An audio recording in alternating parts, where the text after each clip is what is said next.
যাদের হাতে টিফিন বানানোর জন্য একদমই টাইম নেই, যারা হেলদি টিফিন পছন্দ করে মানে অয়েল না দিয়েই টিফিন বানানো পছন্দ করে, তাদের জন্য এই রেসিপিটা খুবই দুর্দান্ত।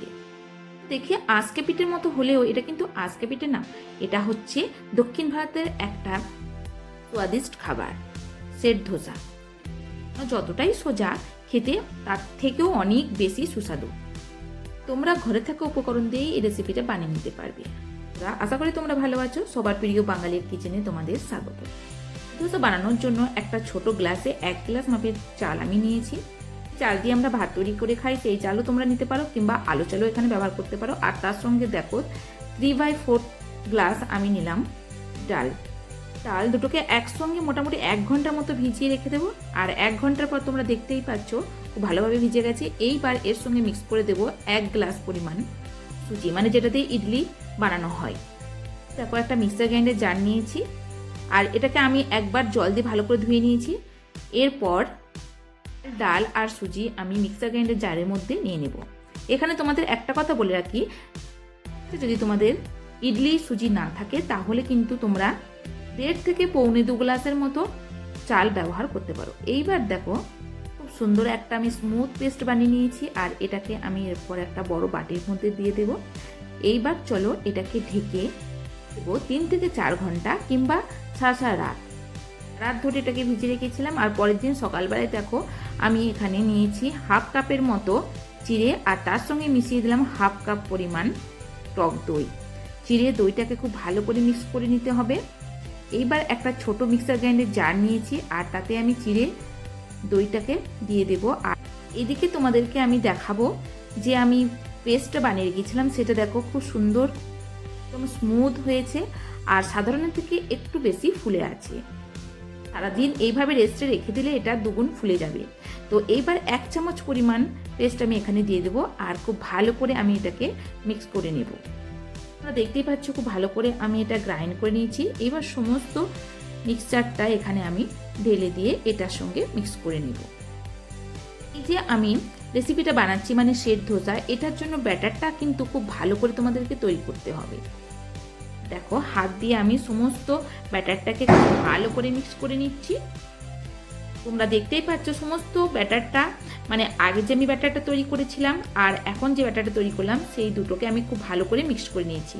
এইবার এর মধ্যে দিয়ে দেবো স্বাদ মতো লবণ দিয়েও আর একবার আমি ভালো করে মিক্স করে নেব। এটাকে তুমি টাইম নিয়ে যতটা পারো এইভাবে মিক্স করতে থাকবে, মানে ব্যাটারটাকে একটু ফেটে নেবে। যত ফাটবে সেটা কিন্তু তত সুন্দর তৈরি হবে। এইবার দেখো এর মধ্যে আমি দিয়ে দেব ইনো, কিন্তু আমি পুরোটা দেব না, হাফ দেব। আর হাফ দেওয়ার পর আমি এর মধ্যে দিয়ে দেব অল্প পরিমাণ জল। জলটা দেওয়ার সঙ্গে সঙ্গে দেখো খুব তাড়াতাড়ি এটা এইভাবে ফেনা হতে শুরু করবে। তবে অল্প অল্প জল নিয়ে দিতে হবে, কারণ পুরোটা জল একসঙ্গে দিয়ে দিলে ব্যাটারটা হয়তো পাতলা হয়ে যেতে পারে। তো খুব অল্প অল্প পরিমাণ জল নিয়ে এইভাবে দিয়ে এইবার কিন্তু ইনোটাকে খুব সুন্দর করে এর সঙ্গে মিক্স করে নিতে হবে। রেসিপিটা খুবই সোজা, আর যারা তেল খেতে একদমই পছন্দ করে না বা খুব কম তেল দিয়ে টিফিন বানায়, তাদের এই রেসিপিটা খুবই ভালো লাগবে। ভালো করে আমি ইনোটাকে মিক্সড করে নিয়েছি। ব্যাটারটা আমার এখনও পর্যন্ত মনে হচ্ছে একটুকু মোটা হয়েছে, তো আমি অল্প পরিমাণ আবারও জল দিয়ে খুব ভালো করে মিক্স করে দেব। তো এইবার আমার কিন্তু ব্যাটারটা পুরোপুরি তৈরি হয়ে গেছে, আর ব্যাটারের যে টেক্সচার সেটা তোমরা দেখতেই পাচ্ছ কীরকম হয়েছে। তো এইবার চলো তাহলে থেকে সেট ধোসা বানিয়ে নিই।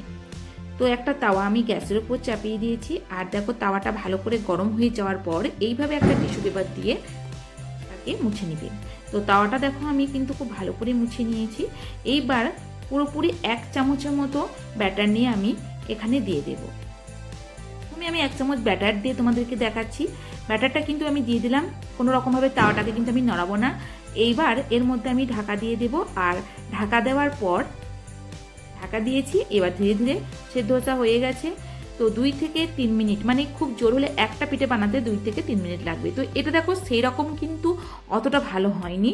আমি তোমাদেরকে খুব ভালো করে দেখানোর জন্যই আমি এটা 2 বার তোমাদেরকে দেখাচ্ছি। এইবার দেখো আবার আমি 1 চামচের মতো ব্যাটার নিয়েছি। এইবার কিন্তু আমি তাওয়াটাকে দেখো এদিক ওদিক একটুকু হেলিয়ে দেব, আর ব্যাটারটা একটুকু পাতলা করে দেব। তারপরে আমি ঢাকা দিয়ে এটাকে কুক করে নেব। আগে ঢাকা দিয়ে দিলাম। এটা কিন্তু আগের থেকে অনেক ভালো হবে আর একদম পুরোপুরিভাবে সিদ্ধ হয়ে যাবে। তো তোমরা দেখতেই পাচ্ছ অনেকগুলো ছিদ্র হয়েছে এর ওপরে, আগেরটাতে কিন্তু এতটা ছিদ্র হয়নি। তো টিফিনটা বানানোর জন্য দ্বিতীয় প্রসেসটা তোমরা অবশ্যই ফলো করবে। ওটাকে কিন্তু হাই ফ্লেম রেখে ভালো করে গরম করে নিতে হবে, তবেই কিন্তু পিঠেগুলো এত সুন্দর তৈরি হবে। দেখতেই পাচ্ছ সমস্ত পিঠেগুলো কিন্তু একই রকম মাপের হয়েছে আর সমস্ত পিঠেগুলোতে কিন্তু অনেক অনেক বেশি ছিদ্র হয়েছে। আর এটা খেতেও খুব সুস্বাদু হবে। আর ওপর আর নিচে দুটোতেই তুমি দেখাবো, দেখো নিচেটাও কিন্তু খুব বেশি ব্রাউন কালার হয়ে যায়নি, খুব সুন্দর একটা কালার এসেছে নিচেতে, পারফেক্ট তৈরি হয়েছে। তো তোমরা ঝটপট এই রেসিপিটা বানিয়ে নাও। আর তোমাদের যদি এই রেসিপি ভালো লেগে থাকে তাহলে আমাকে কমেন্ট বক্সে জানাও। Thank you.